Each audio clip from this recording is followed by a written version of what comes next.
Fala pessoal, tudo beleza? Hoje vamos de tema polêmico, mas importante do ponto de vista crítico, social, intelectual e, acima de tudo, claro, tema jurídico que flerta aí sobre ou com a área criminal. Vocês sabem, sou o professor Pedro Coelho e aqui no canal a gente traz temas de relevo e de importância dentro do cenário especificamente criminal. E esse é um termo que vem sendo trabalhado desde ontem ou anteontem, não sei muito bem, deturpado, como lastimavelmente ocorre com alguma frequência nas redes antissociais e fundamentalmente aqui na internet. Eu vou tentar colocar algum tipo de luz, ao menos da minha perspectiva, sobre o tópico, sobre o tema, e associá-lo, claro, a um ramo da parte do direito criminal, que é a criminologia.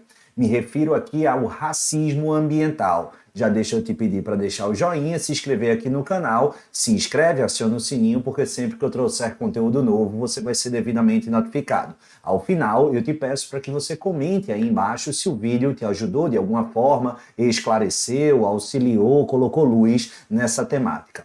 O fato, doutores e doutoras, é que politizaram uma fala específica de uma ministra do atual governo. O meu objetivo não é falar em favor ou contra governo algum, não obstante, claro, eu tenho meus lados, todo mundo tem, quem é neutro é sabão em pó. Aqui o objetivo não é esse. Aliás, aqui, até mesmo para isso ficar claro, nem precisaria, mas é interessante, faz sentido. A primeira vez que eu ouvi o termo racismo ambiental foi há alguns anos, cerca de 3 ou 4 anos, antes mesmo da pandemia da Covid-19. Acho que até faz mais tempo do que 3, 4 anos, faz 5, 6 anos, que justamente eu estava atuando provisoriamente lá em favor das comunidades que vivem ali em Altamira, nas cercanias da hidrelétrica Belo Monte, que foi construída, concebida e desenvolvida na bacia do Rio Xingu, na cidade ali, se não me falha a memória, sudoeste do estado do Pará, a cidade de Altamira. E lá, ao longo da construção que se deu e se materializou no governo Dilma,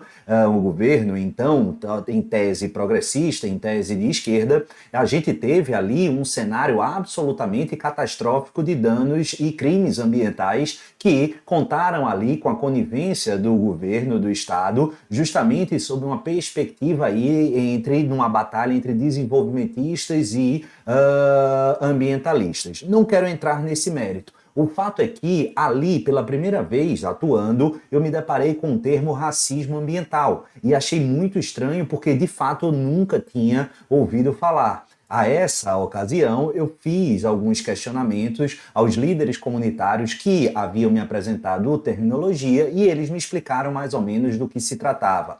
Com o tempo, eu guardei essa informação, a assimilei e somente mais recentemente, há 2, 3 anos, estudando a matéria de criminologia, eu me deparei com um ramo cada vez mais estudado dentro da criminologia de origem norte-americana e que vem sendo muito debatido e explorado, inclusive dentro do cenário brasileiro, que é a criminologia verde, que tem íntima ligação justamente com a questão do racismo ambiental. A gente vai fazer os links, mas antes, permita-me basicamente estabelecer a ideia básica, sem maior aprofundamento, do que viria a ser racismo ambiental, porque nas últimas 24, 48 horas houve muita deturpação.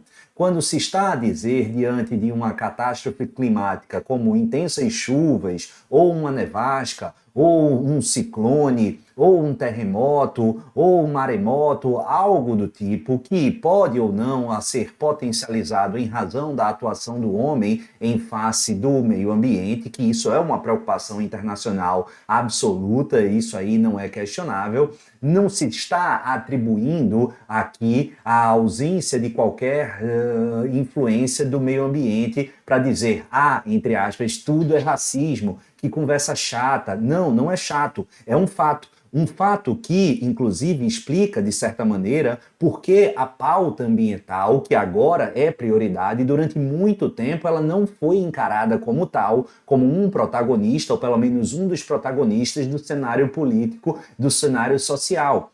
Por quê? Porque é óbvio, os dados estão aí para quem quiser ver, que o impacto ambiental ele não é sofrido em igual maneira, em igual proporção por toda a parcela da população. Não, há um padrão de injustiça ambiental evidente. E esse padrão de injustiça ambiental, ele se potencializa em todas as partes do globo terrestre, em maior ou menor grau, nas populações mais vulneráveis. Dessa ótica, é óbvio que em países que no processo histórico tiveram um contexto severo, grave de racismo, de escravidão e que ainda hoje ostenta e vivencia, experiencia esse reflexo no que tange a questão racial entre os negros, isso vai ser potencializado, mas não apenas entre os negros, isso é muito interessante e importante de registrar. Aqui vai se enxergar a luz da hipervulnerabilidade. No Brasil, por exemplo, a pauta de racismo ambiental vai envolver negros, vai envolver comunidades ribeirinhas, vai envolver comunidades tradicionais, vai envolver aí os índios, vai envolver aquela gama social que verifica e vivencia, habita nos grandes centros urbanos em áreas absolutamente carentes de saneamento básico. Saiu recentemente uma pesquisa, vou esquecer, vou ficar devendo o instituto, mas que nada mais, nada menos do que 50% da população brasileira, coloca aí o universo de 200 milhões, vivem sem saneamento básico. Sem saneamento básico, é surreal, 100 milhões de brasileiros vivem sem saneamento básico. E é óbvio, doutores e doutoras, que quando vem uma catástrofe ambiental, quando vem uma intensificação de chuvas, essas pessoas sofrem com maior drasticidade, com maior potencialidade. E isso, dentro dessa perspectiva, é um reflexo de um sistema absolutamente, para quem entende e defende o racismo ambiental, de uma cultura racista. Se você concorda ou discorda, aí é com cada um tem a sua consciência. Aqui eu não estou querendo catequizar ninguém para ser qualquer coisa que o valha. Mas o fato é que hoje, obviamente, se discute e tem se tratado academicamente dentro de uma perspectiva de racismo estrutural.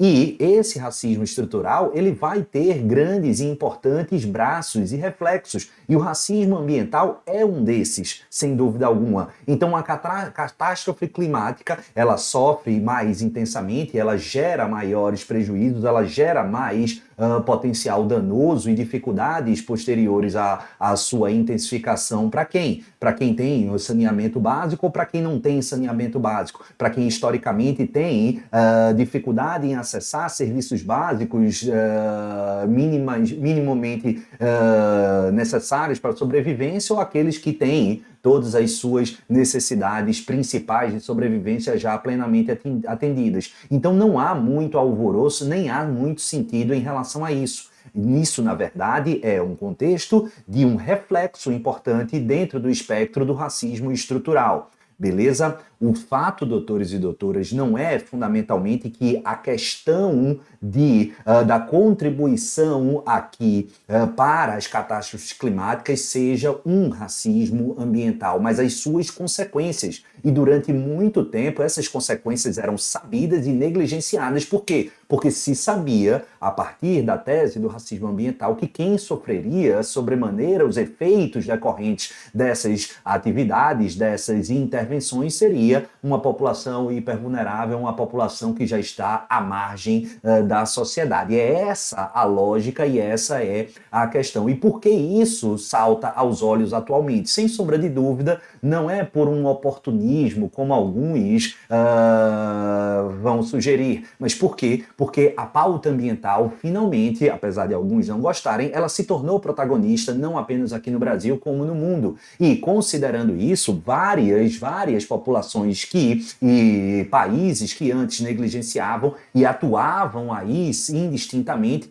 Eu falo, por exemplo, acerca da França. A gente teve, na minha época que eu estudava, em 2008, 2009, para concurso público, a DPF 100. Eu nunca me esqueço. Por quê? Porque ali, eu lembro que eu estudei bem esse precedente, se analisava aí que a França, ela tinha por hábito fazer o quê? Exportar pneus já usados. E aqui visava-se a proibição para o Brasil. Essa é uma prática absolutamente, era uma prática comum na França no século passado, e não sei se até hoje dura, mas para os países da África. Isso é uma demonstração de que, bom, se eles que vão sofrer com o dano ambiental, eles que se danem lá. Essa é uma perspectiva interessante, beleza? Só que agora tudo isso está se reverberando e todo mundo está preocupado. Por isso que isso vem à baila, por isso que isso salta aos olhos e por isso que me parece pertinente ao menos conhecer, discutir e não ficar falando abobrinha sem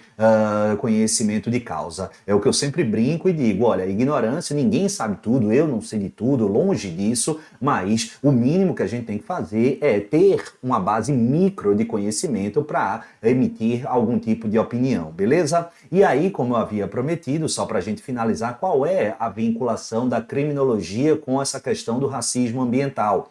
A criminologia verde, ela vai enxergar do ponto de vista dos reflexos punitivos criminais ao respectivo análise quanto à vítima e à vitimologia acerca das consequências dos crimes ambientais, justamente à luz de paradigmas interessantes. E eu gosto de citar, à luz da doutrina, 3 estruturas básicas: o ecofeminismo, a herança colonial e o socialismo ecológico. A herança colonial é justamente isso. A herança, eu registrei aqui, há um racismo ambiental, vez que o impacto ambiental se distribui desigualmente e prejudica de forma mais profunda algumas etnias, algumas raças ou algumas parcelas hipervulneráveis da população. E só para a gente finalizar, ao contrário do que um ou outro veio a sugerir, como se isso fosse uma invencionice recente e para surfar na onda da novidade tupiniquim, essa é uma teoria desenvolvida nos Estados Unidos pelo climatologista americano Robert Bullard.